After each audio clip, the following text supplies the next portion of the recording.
This parsha, as you know, or a particular piece of it, the Song of the Sea, is chanted not just once a year in this reading, but daily as part of the morning liturgy. Every morning we chant the Song of the Sea. And for about half a decade, from the time I started praying regularly until about 5 years later, I refused to participate in it. Everybody would stand and chant the Song of the Sea, and I would resolutely stay sitting down. And I chose not to participate in this particular prayer because of a line that comes a few lines in, Adonai ish milchama, Adonai shemo. God is a man of war. That's God's name. And I said to myself from the time I learned this prayer, I don't need to be part of a long historical trend of weaponizing God, of treating God as a leader of armies and a blesser of war.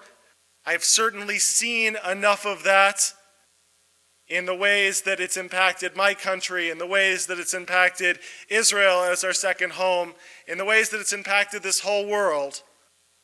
People treating God as a man of war have done horrible, horrible things for the sake of that warrior God.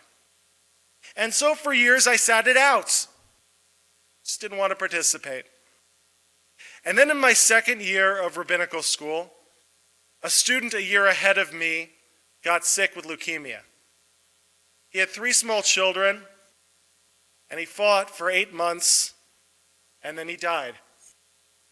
And the night before he died, when it was clear that the end was coming, the whole rabbinical school got together in the home of one of our professors to pray and to sing and to hold vigil and be together. One of my classmates suggested, after we finished singing Ozi v'Zimrat Yah, which we've sang together a few times today, he suggested that we sing the next line, Adonai ish milchama, Adonai shemo. God is a man of war, to that very same tune. He said, what I need right now, what I'm praying for right now, is not a God of song and joy. I'm praying right now for a warrior God, because my friend is fighting for his life. And the kind of God that I need is a God of armies, is a God of battles. And so we sang that line together, and from that point on, I participated in the singing of Shirat Hayam. Because what that moment taught me was that at different moments in our lives, we need different faces of the one. We need different expressions of God. There are times in our life for a God of peace. And there are times in our life for a God of battle. Please God, may the first outweigh the second. But there's times for each. One of my teachers is fond of saying, and I believe it to be so true, all theology is autobiography. All theology is autobiography. The God that we believe in is conditioned by the life that we live. If we live a life that has so far been blessed with no significant hurdles, we believe in a different God than we experience once we've known grief, once we've known loss, once we've known disappointment. People before and after finding love, before and after becoming parents, before and after burying people closest to them, have different gods at different times in their life. And that's not only okay, that's what it's meant to be. We are meant to evolve in our knowing of God through our own living and losing. In next week's Parsha, we're going to read about the scene at Mount Sinai when God speaks to the whole people, and we are told that everybody heard God lefi kocho, according to his or her own ability.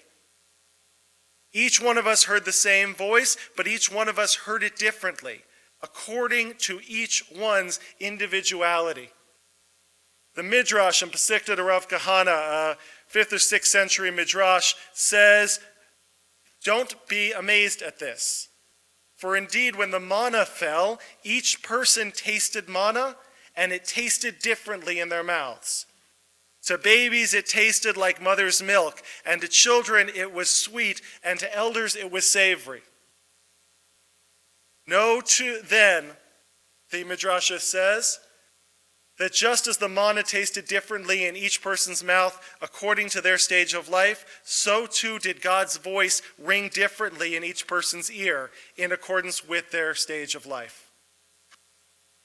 We live in a world in which there is a great challenge with recognizing that there's more than one possible way to understand a set of facts, that there's more than one possible way to approach a search for truth. Our tradition from 3,000 years ago says that God's voice rings differently to different people, that at different phases in our autobiography, we will understand ultimate questions differently. That is an invitation both to flexibility in theology and to flexibility in our interactions in everyday life. That we can hear the same voice, and that voice can ring out its particular message to us, and that's not a mark of imperfection, but in fact, that is the glory of God. Shabbat Shalom.